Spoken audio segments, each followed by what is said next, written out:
러시아는 수십 년 동안 발트해에서의 존재감을 키워왔습니다. 제 말은 러시아가 그렇게 할 수밖에 없다는 겁니다. 그 바다는 러시아에게 매우 중요한 생명줄로 석유를 계속 수출할 수 있게 도와주기 때문입니다. 우크라이나는 목표를 겨냥해 발포했습니다. 계속해서 러시아의 발트해 석유 수송로를 공격했고 그 과정에서 푸틴이 결코 대체할 수 없는 것들을 파괴했습니다. 러시아는 3일 밤 동안 혼돈에 빠졌고 발트해의 심장이 사라지며 푸틴의 석유 제국이 타격을 입었습니다. 이제 우크라이나가 발트해 지역에서 어떤 일을 해왔는지 조금 보여드리기 위해 우리는 러시아 레닌그라드주에 위치한 크리시 석유 정유소로 가보겠습니다. 3월 26일 이른 아침, 우크라이나는 그 정유소에 파괴적인 드론 공격을 퍼부었습니다. 이 정유소는 러시아 원유를 연료나 윤활유 같은 사용 가능한 제품으로 전환하는 역할을 하고 있습니다. 이 공격은 미국이 이란에서 에픽 퓨리 작전을 시작한 이후 국제유가가 여러 차례 배럴당 100달러를 넘어서 오른 상황에서 발생했습니다. 이 공격은 우리가 다룰 다른 공격들과 함께 푸틴이 높은 유가를 이용해 이익을 얻으려는 욕망이 우크라이나에 의해 매 순간 저지될 것이라는 분명한 메시지를 전달하기 위해 설계된 것입니다. 로버트 그로브디, 악명 높은 마디아버즈의 지휘관이자 현재 우크라이나 무인 시스템 부대의 수장인 그는 텔레그램을 통해 우크라이나의 날아드는 제재가 카리시에서 어떤 성과를 거뒀는지 설명했습니다. 시베리아산 석유는 공손하게 키네프 정유소와 카리시 정유소로 들어가고 이후 디젤 연료나 원유 형태로 트란스넵트 프리모르스크와 우스트로가 항구를 통해 운송되며 이 과정에서 벙커 할아버지의 피 묻은 석유 잉여분이 탱크에 저장되고 공급되었습니다. 지난 3일 동안 자유를 사랑하는 우크라이나 파타의 도움으로 그들의 불꽃놀이 덕분에 상황이 조금 망가졌습니다. 브로이디는 우크라이나 공격을 발표하며 비웃었습니다. 그는 우크라이나가 러시아에서 가장 중요한 발트해 석유 정제소 중 하나에 병목을 만들었다고 농담을 이어갔고 러시아가 불을 끄고 우크라이나 드론이 일으킨 혼란을 수습하는데 며칠이 걸릴 것이라고 말했습니다. 우린 그것이 과소평가된 표현일 수 있다고 봅니다. 유로마이단 프레스는 좀 더 구체적인 내용을 전하며 최근 푸틴의 발트해 석유 네트워크에 대한 공격으로 카리시 정유소의 주요 원유 처리 설비 일부가 파괴되었고 이로 인해 원유 정제가 완전히 중단될 수밖에 없었다고 밝혔습니다. 설비가 불타면 휘발유와 디젤을 생산할 수 없습니다. 푸틴에게 이것은 러시아가 더 이상 이곳에서 우크라이나 전선에 병사들에게 보내거나 우크라이나 침공을 지속하기 위해 고객들에게 판매하는 석유 기반 제품을 만들 수 없다는 의미입니다. 처리 설비 외에도 우크라이나의 드론은 정유소의 저장 탱크 2개도 타격했습니다. 가공 준비 중인 원유와 출하 대기 정제 제품들도 카리시에서 불타고 있습니다. 피해가 더 클 수도 있습니다. 실제 피해 규모는 현재 평가 중입니다. 우크라이나 드론 잔해가 모든 원인이라는 러시아의 전형적인 주장에 대한 어떤 징후도 보이지 않고 있습니다. 이는 레닌그라드 당국이 카리시 지역 곳곳에서 불을 끄느라 너무 바쁘다는 것을 보여줍니다. 블라디미르 푸틴이 크리시에서 절대 보고 싶지 않았던 일입니다. 이 정유소는 러시아 대통령이 사람들에게 믿게 하려는 것보다 훨씬 더 중요한 곳이기 때문입니다. 카리시는 단순한 정유소가 아닙니다. 우크라이나는 수개월간 러시아 정유소를 타격해 푸틴의 석유 이익을 제한해왔습니다. 카리시는 다릅니다. 왜냐하면 이곳은 러시아가 수십 년 동안 구축해온 발트해 석유 체계의 핵심 축이기 때문입니다. 블룸버그는 우크라이나의 공격에 대한 보도에서 이 점을 분명히 밝히고 있습니다. 카리시 시설은 하루에 40만 배럴이 넘는 석유를 정제하도록 설계되었습니다. 그리고 이 시설은 디젤, 휘발유, 경질 연료유 생산에 중점을 두고 있으며 이 중 경질 연료유는 러시아가 고객들에게 수출할 수 있도록 만들어집니다. 이제 유로마이단 프레스는 쿠리시의 크네프 정유소가 러시아 연방에서 가장 큰 정유시설 3곳 중 하나라고 지적하며 추가 정보를 전합니다. 전체적으로 이 정유소는 매년 2,000만에서 2,100만 톤의 원유를 처리합니다. 그리고 수출용 제품을 생산하는 정유소로서의 중요성 외에도 카리시는 러시아 전체 정제 용량의 6%를 차지하며 러시아 군대와 국민이 사용하는 연료도 생산합니다. 우크라이나는 푸틴에게 최악의 시기에 하필 그 정유소를 공격했습니다. 그래서 에피퓨리 작전으로 인해 유가가 치솟는 상황에서 푸틴은 쿠리시 정유소가 러시아에 없었으면 벌지 못했을 수십억 달러를 가져다 주길 기대하고 있었습니다. 이제 그곳은 불타고 있습니다.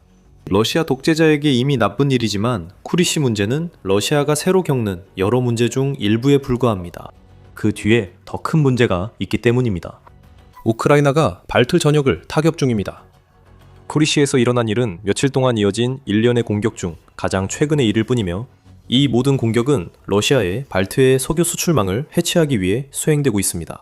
3월 23일부터 3월 26일까지 3일 연속으로 우크라이나 드론이 때로는 1000km, 즉 620마일이 넘는 거리를 날아가며 발트 지역의 주요 목표물을 반복적으로 타격하고 있습니다.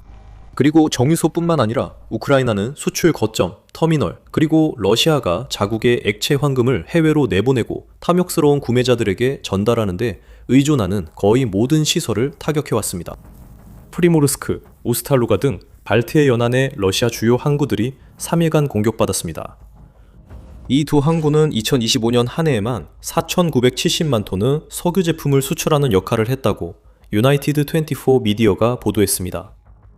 그리고 이 엄청난 물량만 봐도 러시아의 더러운 석유 자금 수십억 달러가 이 두 항구만을 통해 흘러간다는 것을 알 수 있습니다. 현재 두 항구 모두 정상적으로 운영되지 않고 있습니다. 우크라이나 드론이 쿠리시 정유소를 파괴한 것처럼 큰 타격을 입었기 때문입니다. 프리모르스크는 세 곳 중 처음으로 공격당한 목표였습니다. 3월 23일 우크라이나의 드론들이 새벽 시간에 상트페테르부르크 근처에 위치한 이 항구로 몰려들었습니다. 오전 4시까지 지역 주지사 알렉산드르 드로스텐코는 우크라이나 드론이 연료 저장 탱크를 손상시켰음을 인정하며 굴욕을 피할 수 없었습니다. 하지만 드로스텐코는 피해 규모를 숨기고 있었습니다. 3월 26일까지 디인사이더는 우크라이나 드론에 의해 프리모르스크의 저장 탱크 5개 또는 6개가 파괴되었고 그로 인해 약 200km, 즉 120마일이 넘는 거대한 연기 기둥이 러시아로 뻗어나갔다고 보고했습니다. 항구가 불타는 걸 본 사람들은 연기가 퍼지는 것도 목격했고 우크라이나 드론이 다시 움직였다는 걸 알았을 것입니다. 이틀 뒤 우크라이나는 또 공격했습니다. 3월 25일에는 우크라이나 드론이 우스탈루가 항구를 목표로 삼았다는 소식이 전해졌습니다. 그 드론들은 3월 24일 저녁부터 3월 25일까지 우크라이나 국경에서 약 1000km를 이동했습니다. 결국 우스탈루가에서 엄청난 위력으로 공격을 가해 최소 10차례의 폭발이 발생한 것으로 전해졌습니다. 또한 하늘에는 멀리 떨어진 주민들도 볼 수 있을 정도로 거대한 불빛이 퍼졌습니다. 드로즈덴코가 러시아 대표로 이번 공격을 보고하며 이를 경미한 발화라 했습니다. 또한 당공망이 우크라이나 드론 56대를 격추했다고 주장했습니다. 이번에는 드론 잔해 주장과 다릅니다. 이 점은 드로즈덴코에게 인정합니다. 하지만 현장 보고와 위성사진은 다른 이야기를 합니다. 텔레그래프 보도에 따르면 이 경미한 발화에서 발생한 불길은 100m, 즉 320 피트 이상 치솟았다고 합니다. 그리고 같은 매체는 우크라이나가 3월 28일 기준으로 5일 연속 밤 동안 우스트루가를 4번이나 타격했다고도 지적합니다. 우스트루가 석유 적재 부두가 파괴됐습니다. 설비용 지지 구조물과 저장 탱크에도 손상이 발견되어 이번 우크라이나의 공격이 결코 사소한 일이 아니었음을 보여줍니다. 우크라이나가 우스트루가를 계속 공격했습니다. 사실 우크라이나는 러시아가 발트의 석유 산업을 위해 쌓아온 모든 것을 파괴해왔습니다. 여기서 반복 공격이 심각해 푸틴이 완전히 허를 찔릴 만큼 긴장이 고조됐습니다. 러시아 발트의 석유 인프라를 사흘 연속 3번 공격에 성공한 것만으로도 매우 심각한 일입니다. 이미 그 정도 규모와 범위의 공격이라면 우크라이나의 탁월한 계획과 러시아의 완전히 부실한 방공망이 결합되어야만 가능한 일입니다. 하지만 뉴스탈루가는 일주일도 안 돼 4번 공격받았고 프로모르스크도 닷새 만에 3번 강한 타격을 입었다고 유로마이단 프레스가 보도했습니다. 여기서 우리가 보고 있는 것은 에너지 분석가 보리스 아론슈타인이 전쟁 발발 이후 러시아 석유 및 석유 제품 수출에 대한 가장 심각한 위협이라고 주장하는 조직적인 캠페인입니다. 그리고 같은 전문가는 공격의 신중함, 규모, 방향, 그리고 실행 시기까지 모든 것이 합쳐져서 전쟁 4년이 넘는 기간 동안 개인적으로 이런 사례가 떠오르지 않을 정도의 효과를 만들어냈다고 덧붙였습니다. 우크라이나는 2025년 크림반도 페오도시아 항구에서의 성과를 다시 이루려 할 수도 있습니다. 지난해 9월과 10월 우크라이나의 2차례 공격 이후 전쟁연구소는 러시아가 그 항구를 다시는 정상적으로 운영하지 못할 수도 있다고 평가했습니다. 적어도 우크라이나와의 전쟁이 계속되는 한 말입니다. 페오도시아 공격은 푸틴이 불법적으로 합병한 크림반도를 통제하는 능력에 타격을 입혔습니다. 발트해 지역 공격이 푸틴의 전쟁 수행 능력에 더 큰 위협이 되고 있습니다. 곧 그 이유를 말씀드리겠습니다. 이와 관련해서 만약 이런 인사이트를 더 보고 싶으시다면 더 밀리터리 쇼를 구독하셔서 저희 영상을 놓치지 마세요. 그래서 블라디미르 푸틴은 지난 한 주 동안 우크라이나가 러시아의 주요 발트해 석유 항구 2곳을 파괴하는 모습을 지켜봤습니다. 그리고 이제 또 다른 정유소가 불타는 것을 그저 바라볼 수밖에 없습니다. 그 정유소는 두 항구에 석유를 공급합니다. 물론 그 항구들까지 불타지 않았다면요. 블라디미르 푸틴이 자신이 찾아낸 은신처 어디엔가에서 몸을 숨기고 있는 동안 러시아의 발트해 전체 석유 사업이 연기 속으로 사라지고 있습니다. 말 그대로요. 우크라이나가 반복적으로 공격을 가한 그 항구들은 매일 약 100만 배럴의 석유를 적재하고 수출하는 역할을 하고 있습니다. 지금 텔레그래프에 따르면 러시아는 하루 약 7억 6천만 달러를 석유로 벌고 있습니다.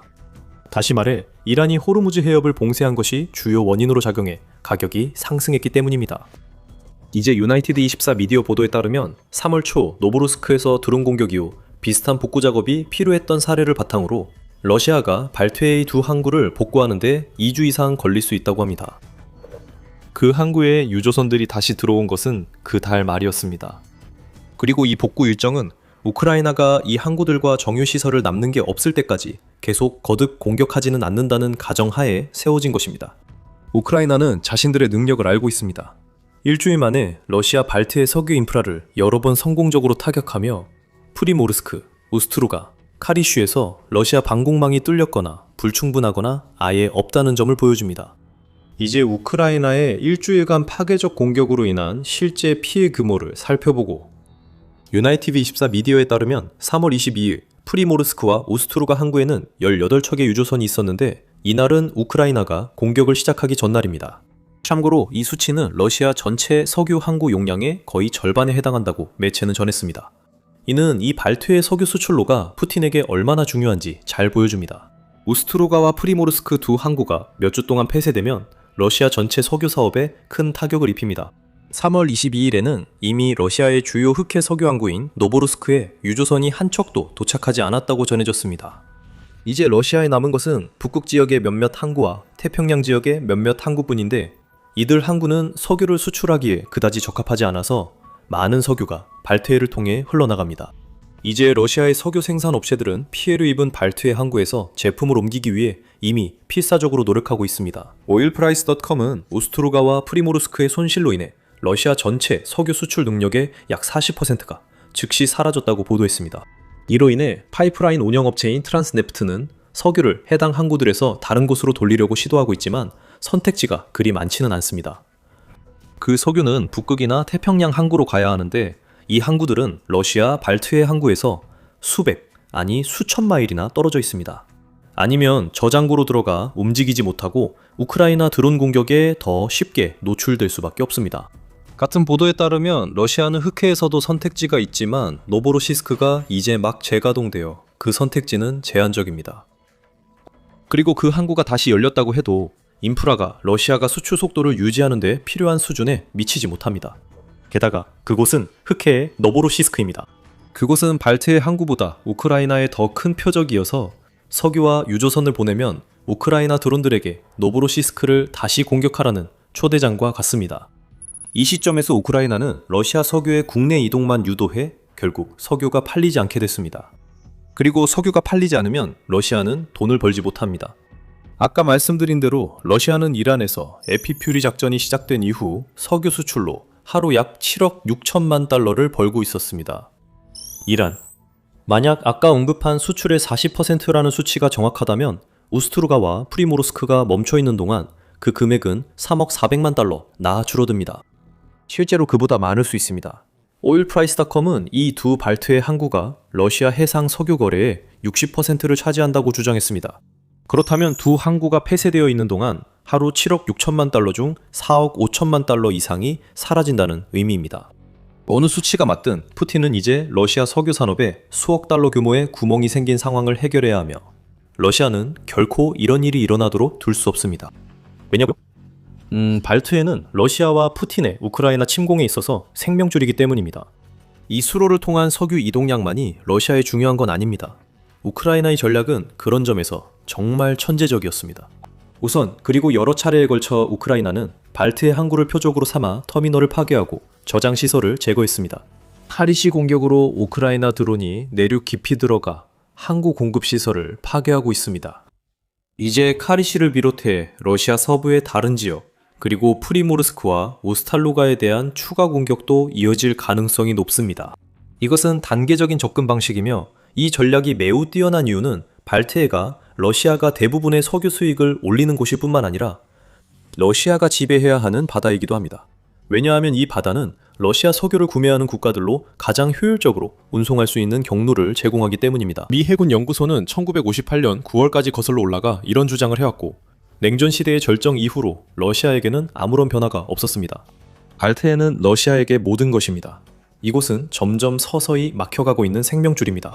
처음에는 나토가 이 수로를 둘러싼 회원국들을 늘리면서 일부에서는 발트해를 나토의 호수라고 부르기까지 했고, 이제는 우크라이나가 이 지역에 러시아 석유 항구를 겨냥해 드론 공격이라는 제재를 가하고 있습니다.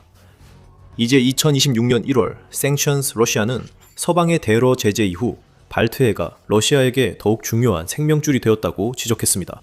발트해는 유럽에서 우크라이나 장거리 드론의 사정권 받기여서 러시아의 가장 안전한 석유 수출 경로가 되었습니다. 흑해 항구들은 우크라이나 장거리 드론의 사정권 안에 있었고, 전쟁이 시작된 이후 그 바다의 러시아 해군 시설은 서서히 약화되어 왔습니다. 하지만 발트해는 안전했습니다. 러시아에게는 신성한 곳이었고, 제재를 받은 석유를 효율적으로 수출할 수 있는 중요한 수출 통로가 되었습니다. 하지만 이제 모든 것이 변했습니다. 일주일 동안 발트해 항구와 정유 시설에 대한 지속적인 공격으로 우크라이나는 러시아에게 한때 안전하다고 믿었던 생명줄이 이제 우크라이나의 사정권 안에 있음을 알렸습니다. 우크라이나는 발트해의 섀도우 플릿 선박을 직접 겨냥할 필요가 없습니다. 우크라이나가 지금 하고 있는 것처럼 항구와 정유 시설을 파괴한다면 섀도우 플릿이 애초에 발트해에 있을 필요조차 없게 만들 수 있습니다. 하지만 이것은 우크라이나에게 단순한 석유와 돈의 문제만은 아닙니다. 물론 둘 다 매우 중요하지만 푸틴에게 메시지를 보내는 일이기도 합니다. 이 메시지는 러시아의 지도자에게 2026년의 우크라이나는 이미 그의 소위 특별 군사작전을 저지했던 2022년의 우크라이나와는 완전히 다르다는 점을 분명하게 알리는 것입니다. 지난 4년 동안 우크라이나는 무시할 수 없는 군사력으로 성장했습니다. 오스타루가, 프리모르스크, 그리고 이제 카리시를 강타한 장거리 드론 공격은 최근 사례일 뿐입니다. 우크라이나의 중심 타격 작전은 점점 더 내륙 깊숙이 확대되고 있고, 드론은 점점 더 강력해지고 있습니다. 이제 푸틴이 전쟁을 시작한 이후로 의존해왔고, 특히 3월에는 큰 수익을 올렸던 발트해의 생명줄이 산산이 부서지고 있습니다. 러시아가 이 생명줄을 구축하는 데는 수십 년이 걸렸습니다. 우크라이나는 약 일주일 만에 그것을 산산조각냈습니다.